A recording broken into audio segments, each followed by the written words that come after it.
Hey guys, so this is another video that I want to record. So I just want to show you more pictures of the box. So here's the box. So it contains the power bank, of course. And ayan. So wala siya nung CCC, tatlong C. Pero dito wala din. Ayan. Kasi diba yun yung sabi nila, yun yung mga bagong labas. Hindi ko alam kung old stock siya, pero nakalagay naman airline friendly. So, okay naman. Ayan. Ganyan yung itsura niya sa gilid. And this one. And then this one. Diba? Ang aesthetic. Ang lalayo. Ang lit lang niya. Ang lit lang niya. Ito siya sa box. Yung weight siguro. Nakalagay naman dito kung ano siya kabigat. Anyway, basta magaan. Like yung normal power bank. Maganda pwede mo isabit. Ito, actually, parang tawag dito.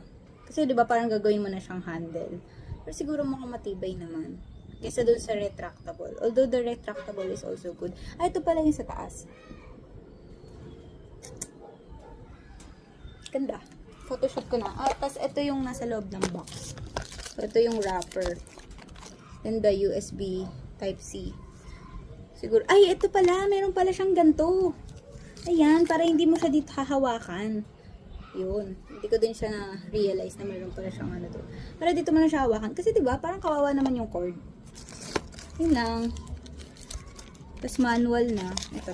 Manual na. Tapos yung cord. Yung charge. Ito, super happy ako dito. May ganito. At least may handle, hindi mo mapapwersa yung cord. Kasi, di ba? Hirap naman. Tapos, ang ganda ng color. Hindi ko matandaan kung mayroong pamimilian ng kulay. Kung may iba ba siyang color or what. Pero, mahalaga kasi sa akin, dumating on time. Kasi nga, kailangan ko ng power bank sa trip ko. I already have a Samsung power bank. Need to charge. Ano ba yan? I already have a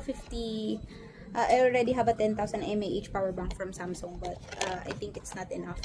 Kasi, syempre, di ba? It's a trip, so you don't want to get low battery. Because you want to shoot and go. Okay, thank you, bye.